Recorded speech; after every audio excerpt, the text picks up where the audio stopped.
You know that feeling that there's something strange going on, but no one seems to notice? That the world has become a dimly lit stage, where actors repeat empty lines, while the real script happens behind the scenes. That's that, the Great Reset has already begun. But not in the way you imagine. He has no sirens, no magazine cover. It's silent. Invisible. And only the chosen ones, those who have decided to see with the eyes of conscience, can perceive it. While most run after ready-made answers, those who have awakened feel in their skin that the reality we live in is built on well-designed illusions. Governments, media, institutions, everything begins to lose its luster. And here comes the blow, the reset is not out there, it's in here. But this perception is not for everyone. It requires courage, sensitivity and, above all, presence.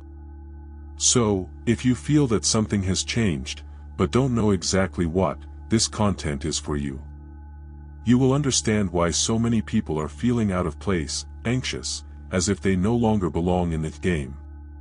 You're going to find out what's really behind this systemic collapse that seems so random.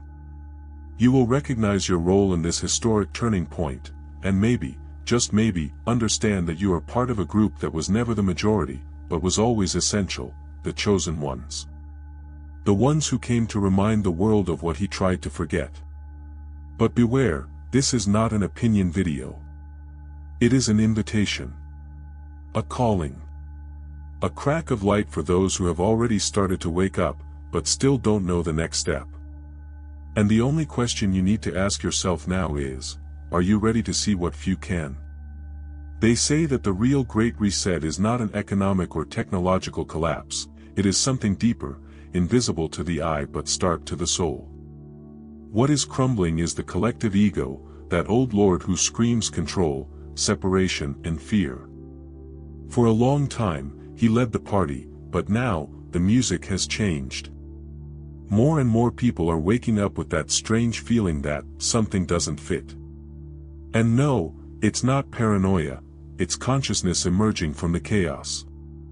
Like a veil that falls slowly, revealing that the reality they sold us. It was just a facade.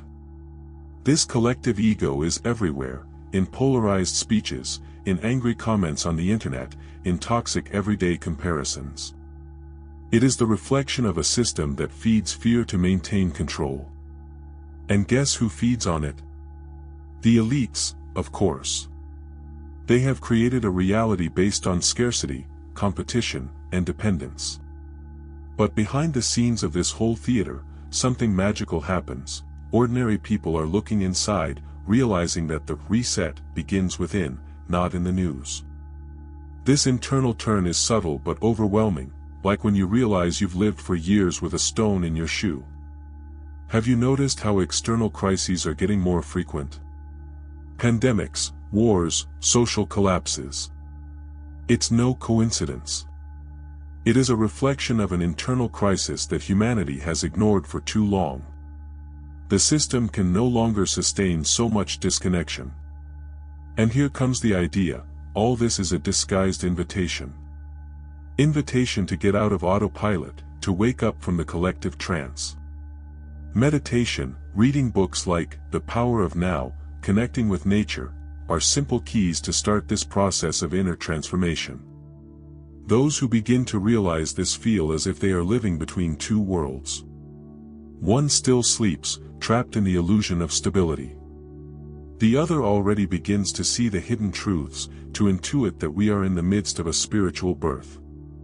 And like all childbirth, it hurts, it's chaotic, but also miraculous. The chosen ones are not special by status, they are those who dare to see beyond. And look how curious, the more people awaken, the more the collective ego falls apart. But this, of course, it's just the beginning. What seemed solid is melting before our eyes.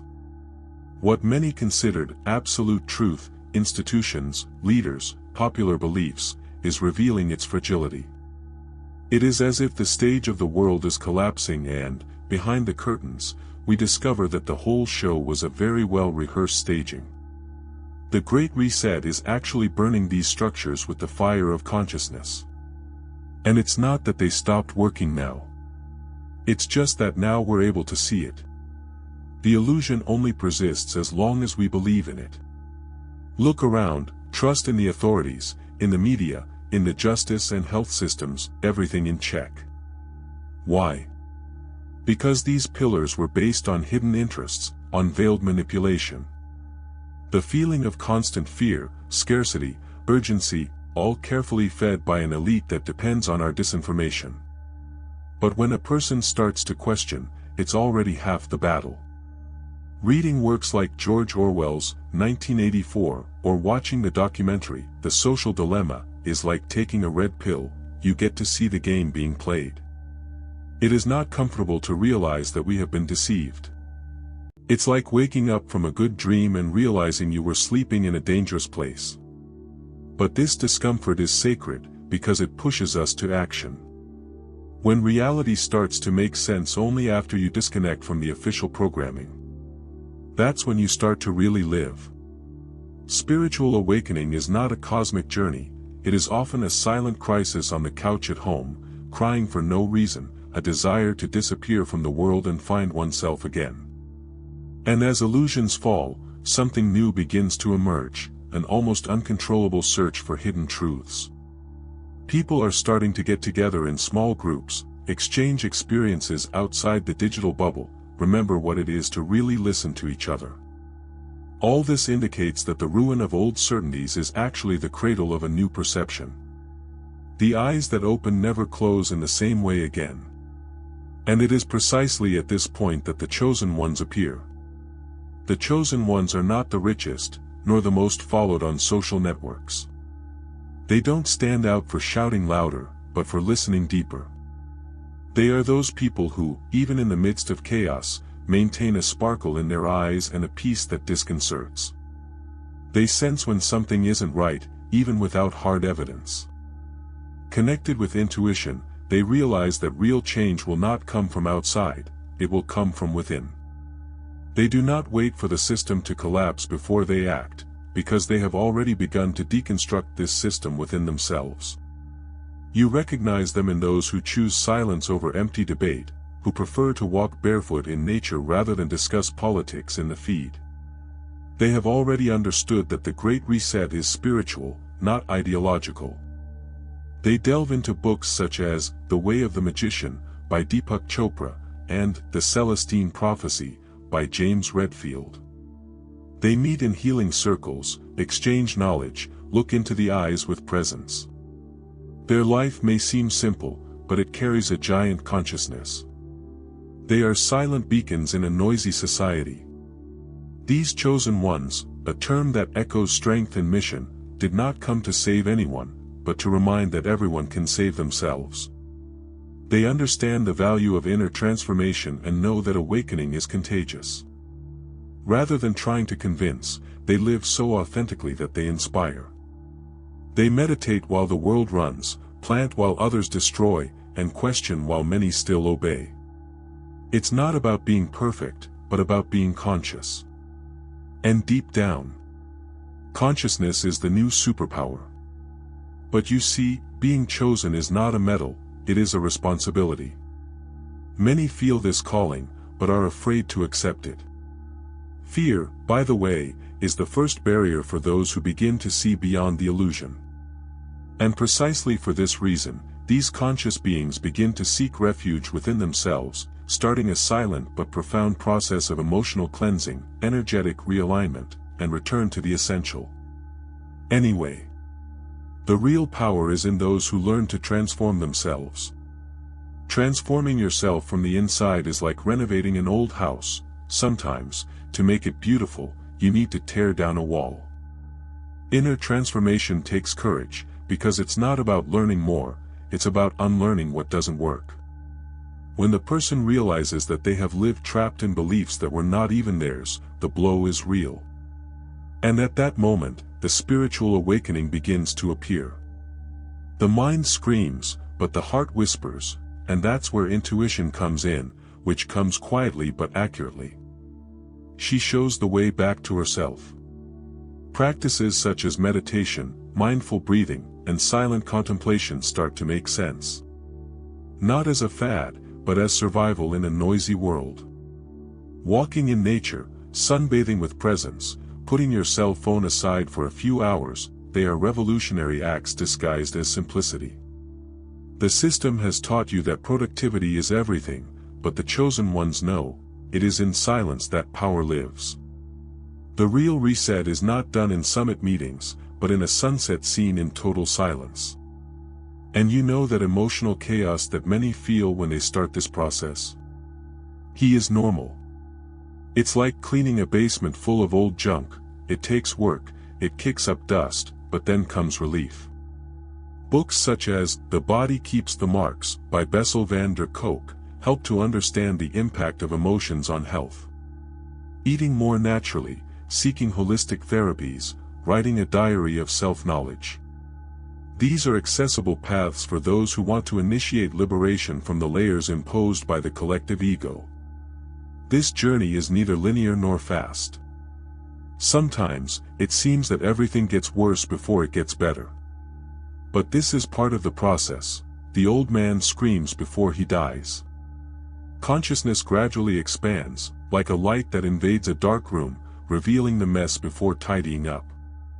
And when that starts to happen, you start to realize that the chaos of the outside world has much more to do with the internal wars that have yet to be won. The chaos you see outside isn't the end, it's the bridge. It sounds contradictory, but every real inner transformation messes up before organizing. Humanity is in a moment similar to that room that we decide to clean on a Sunday. It starts looking like it will get worse, but deep down it is just reorganization. The collective ego still kicks, clings to old structures, feeds fear. But it is no use. What does not vibrate with the new consciousness is collapsing. We are in the midst of a necessary storm. People who still live immersed in the illusion of absolute certainties suffer more in this transition. For them, losing control is a nightmare. For those who have already started spiritual awakening, the collapse is a clear sign that change has arrived. The system we knew is collapsing, and with it the masks are also collapsing. What was safe, predictable, turned into sand running through my fingers. But calm down, chaos is also fertility. It is in the upturned soil that the new is planted. That's when many start to ask themselves, what can I do in the midst of all this? The answer is simpler than it seems: cultivate internal stability.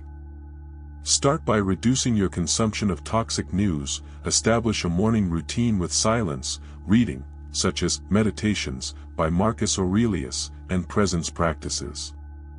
This is not escape, it is preparation. In a collapsing world, those who anchor themselves within themselves become a point of reference for others. This is how the chosen ones begin to radiate balance. But you see, chaos didn't come to punish, it came to clean. The more we try to resist the flow, the more we suffer. Pain is inevitable, but suffering is optional. It is in this disconcerting environment that a new look, a new frequency, begins to emerge. And, of course, it is in this turbulent scenario that the elites try to act in a more subtle and dangerous way.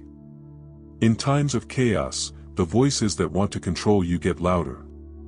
But the trick is old: you create a problem, you offer a solution, and, in the middle of it all, more control is installed. The elites have already understood that the spiritual awakening of a mass is a threat to the empire of illusion. Therefore, they resort to manipulation, subtle, persistent, calculated. The traditional media, for example, does not inform, form. And it's not hard to understand. Just watch as it keeps us in a continuous cycle of fear and distraction. Repeated news, one-sided narratives, censorship disguised as "beware of disinformation." This is not protection, it is programming. And while many still react on automatic, the chosen ones begin to disconnect from this frequency. They don't ignore reality, but they also don't let it hypnotize them. They do digital detoxes, practice fasting from other people's opinions, and connect with content that elevates, such as lectures by Greg Braden, interviews with Joe Dispenza, books by David Icke. It is not a conspiracy. It is consciousness. Modern manipulation does not impose, it seduces. It comes disguised as an algorithm, entertainment, beautiful speech. And behind it, only the reinforcement of a bankrupt system that wants to survive. But here's the good news: every time you choose to stop, take a deep breath, and ask yourself, is this mine or was it implanted in me? You break an invisible chain. And this small attitude is a silent rebellion. Liberation begins when you go back to thinking for yourself. Therefore, more than ever, it is essential to cultivate discernment. The mind needs to be trained not to be carried away by the flood of official truths. Developing a critical eye, the shield of intuition, and internal silence has become a matter of emotional survival.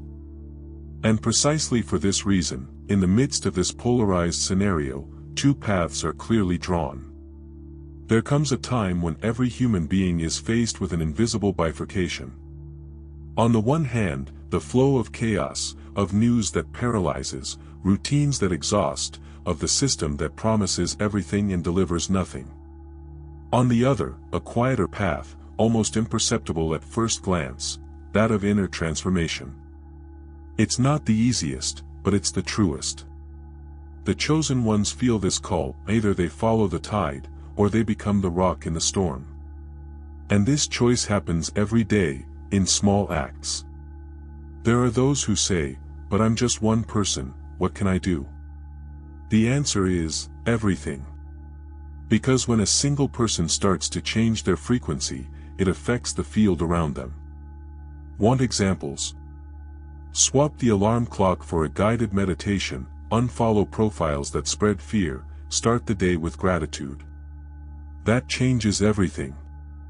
Simple actions, such as reading The Miracle Morning or practicing Ho'oponopono daily, have the power to reorganize your internal world.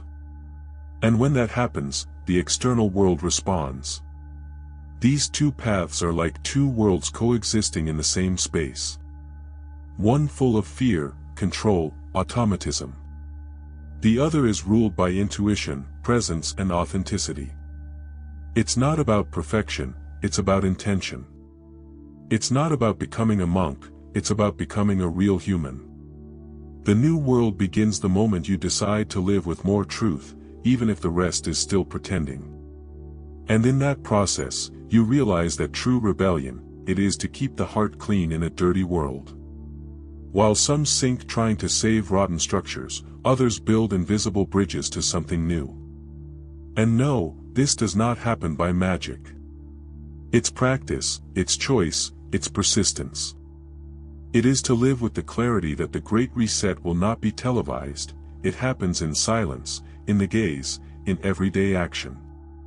And when enough people make that turn, then yes, the new world begins to rise. The new world will not emerge with flags, revolutions, or great inflammatory speeches. It is being born in the invisible, in the details, in the people who chose to look inside before pointing outward. This new time will not be commanded by elites, but by awakened consciousnesses. Ordinary people, living with presence, compassion, and clarity. It is consciousness that builds, brick by brick, this new reality. And to participate in this construction, you don't need to have status, you need to have the courage to be true in a world that values the mask. Every choice counts. You can decide to buy from local producers, support conscious businesses, eat with more intention. You can choose to trade competition for collaboration, judgment for empathy, fear for faith. This is liberation. And when enough people start living like this, the collective vibration changes. We are talking about an energetic, spiritual and, consequently, practical change. Spiritual awakening is not just meditating in the lotus position, it is transforming the way you relate to everything. This new world also requires vigilance. The old system still tries to infiltrate, to sell a shelf spirituality, to profit from the sacred. But those who are really aligned feel it in their intuition when something does not vibrate with the truth. And then, you don't buy. He does not accept it. He does not participate. Chaos is no longer seductive, it becomes too obvious. And while many still look for answers outside, the chosen ones have already understood, the change is internal, but the reflection of it is collective.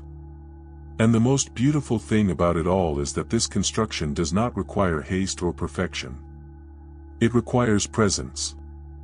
The foundations of this new time are invisible: compassion, listening, authenticity, silence. The actual Great Reset is not going to appear in the 8 o'clock newspaper. It will happen when, on an ordinary day, you look around and realize that something has changed, because you have changed. But of course, knowledge alone is not enough. Knowledge does not transform anyone. It is applying knowledge that changes everything. You can watch 1,000 videos, read dozens of books, repeat beautiful phrases, but if you don't act, everything becomes another layer of illusion. The true Great Reset requires courage to live what has been understood. It is to stop waiting for someone to come and save you and realize, the key has always been with you.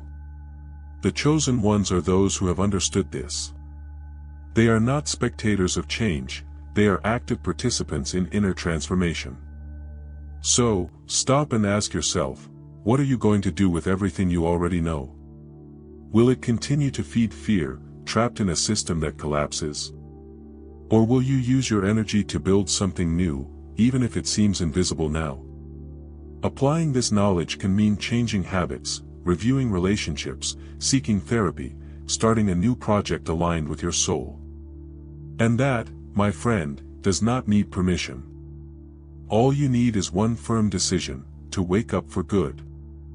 To live consciously is to swim against the current of the collective ego, which still wants to keep you anesthetized, comfortable in the prison of the known. But those who dare to step out of this bubble discover an inexplicable freedom.